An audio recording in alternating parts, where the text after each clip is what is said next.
بسم اللہ الرحمن الرحیم۔ السلام علیکم۔ قرآن مجید میں ہے جو چیز آسمانوں اور زمین میں ہے وہ اللہ کی تسبیح کرتی ہے۔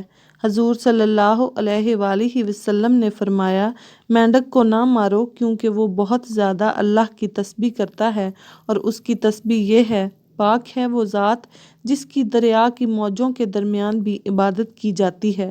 حضور صلی اللہ علیہ وآلہ وسلم ایک درخت کے نیچے بیٹھے تھے، آپ کے گوش مبارک میں مینڈک کی تسبیح کی آواز آئی۔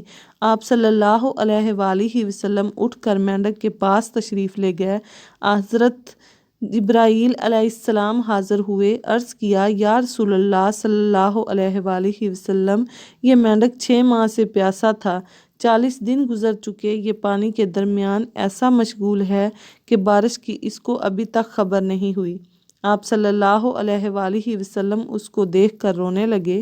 فرمایا، اے مینڈک، تجھ کو مبارک ہو، چونکہ تو نے میرے رب کی عربی زبان میں تسبیح کی ہے، اس لیے تو میرا دوست ہے۔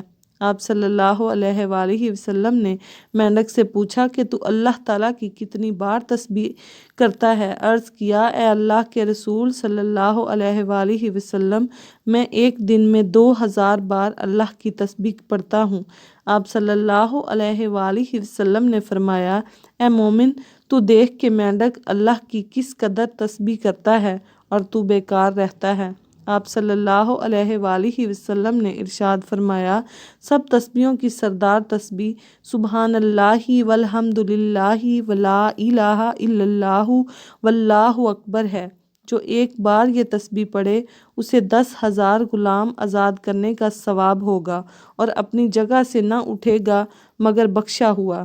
آپ صلی اللہ علیہ وآلہ وسلم نے ارشاد فرمایا، 2 کلمے زبان پر ہلکے ہیں، میزان میں بھاری ہیں اور اللہ کے نزدیک پیارے ہیں، اور وہ دونوں کلمے سبحان اللہ و بحمدہ، سبحان اللہ العظیم و بحمدہ ہیں۔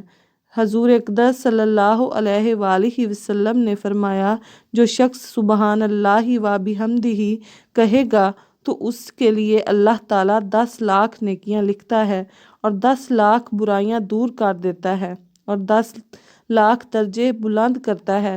جو شخص ہر روز نماز فجر سے پہلے 100 مرتبہ پڑھے اس کے گناہ دور کر دیے جاتے ہیں، اگرچہ سمندر کی جھاگ کے برابر ہوں۔